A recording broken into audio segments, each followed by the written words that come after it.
এখন ভোর 5:30 আমাদের উঠার উদ্দেশ্য হচ্ছে এত সকালে আমরা আজকে খেজুরের রস খাইতে যাব। আর খেজুরের রস খাইতে যাইতে হলে অবশ্যই আপনাকে ফজর রক্ত উঠতে হবে, নাহলে কিন্তু আপনি রস পাবেন না। সো আমাদের প্রথম টার্গেট হচ্ছে আমরা এখান থেকে গিয়ে আগে ফজরের নামাজটা আদায় করব। ফজরের নামাজটা আদায় করে এরপরে আমরা হচ্ছে রসের উদ্দেশ্যে যাব। সো আমরা যেখান থেকে আমাদের লোকেশন থেকেও যেখানে রস খাইতে যাব ওইখানকার লোকেশন অলমোস্ট 5 কিলোমিটার দূরে। সো প্রচণ্ড শীত, কুয়াশায় কিছুই দেখা যাচ্ছে না, মানে এত শীত, হাত পা গাল একবার জমে যাচ্ছে। হ্যাঁ, তো তারপরে যেহেতু নিয়ত করছি খেজুরের রস খাবো, খেজুরের রস খাওয়ার উদ্দেশ্যে সেই ঠান্ডা অপেক্ষা করে বের হয়ে গেছি। আমরা মোটামুটি আমাদের স্পটে চলে আসছি। এখানে এসে প্রায় কিছুটা হতাশ হলাম, কারণ অধিকাংশই রস টস বিক্রি হয়ে গেছে। সো কিছুটা আছে, আমরা কিছুটা পাবো, দেখি কথা বলি। আচ্ছা কাকা, আমরা মনে করেন এত সকালে আইছি, আপনারা এই যে কুয়াশা ভরা আমরা আসতে খুব কষ্ট হয়েছে, আপনারা গাছটা কেমনে নামান? আমরা তো বান্ধি ব্যবসা করি, এই কারণে নামাই বাড়ি। আমার ফ্রেন্ড ও এখানেই থাকে, আমাদের বললো যে এখানে রসের আসলে ভালো সুবিধা আছে, এই জন্য আসলাম। তার মানে আপনারা গাছে উঠে নিজেই রসগুলা নিজে ব্যবহার করি, নিজে পাই, নিজে কাটি।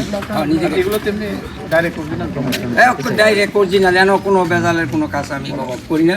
আচ্ছা, মূলত এখানে আমার হাতে দুইটা রস, মানে দুই গাছে দুইটা রস, ঠিক আছে? গ্লাসগুলো আসলে করে দেখতে পারতেছেন তো, রসের কিন্তু মানে কালারেই চেঞ্জ আছে। হ্যাঁ, এইটা এক গাছের, এইটা এক গাছের, আর দুইটার কিন্তু টেস্টও একদম ভিন্ন। অনেকে মনে করে যে খেজুরের রস আসলে খুব বেশি মিষ্টি হবে বা এরকম হবে, এরকমটা কিন্তু না। মানে আসল যে রস, যদি অরিজিনাল রস থাকে, কোনো কিছু মিশ্রিত না থাকে, তাহলে ওইটা মনে করেন একটু ফ্রেশ থাকবে, বেশি মিষ্টিও না আবার বেশি ইয়াও না, আর একটা ফ্লেভারই পাবেন আলাদা। যেমন আমরা দুইটা রসই টেস্ট করি। এটা হচ্ছে এক গাছের রস, যেটা আমরা প্রথমে কাকা থেকে খাইলাম, আর এটা কাকার ভাতিজার থেকে খাইতেছি, মানে আরেক গাছ, পাশের বাগান। এই যে রসটা, এটা মনে কাকার ছিল না, প্রথমে খাইছি, এটা ওখানকার।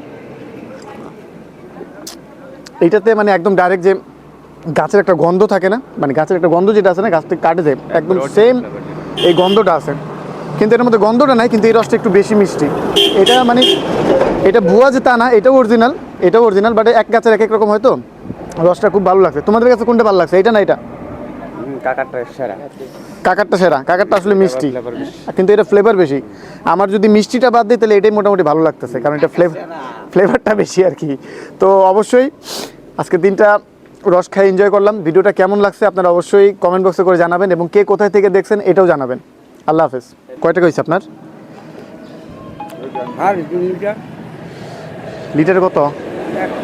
হ্যাঁ, সো খেজুরের রস তো আমরা খুব মজা করে খাইলাম, বাট খেজুরের রসের দামটাও কিন্তু খুব বেশি। খেজুরের রস প্রতি লিটার 100 টাকা করে।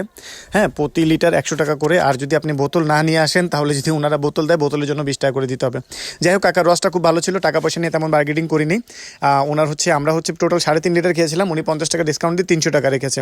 তবে রসটা খুবই ভালো ছিল এবং এক্সপিরিয়েন্সটা খুবই অসাধারণ ছিল। এই কনকনে শীতের মধ্যে, কুয়াশা ভরা শীতের মধ্যে এসে ঠান্ডা খেজুরের রস খাওয়ার মজাটা আসলে যারা গ্রামগঞ্জে থাকে তারাই আসলে বুঝবে। শহরের মানুষ কখনোই এই ফিলিংসটা পাবে না।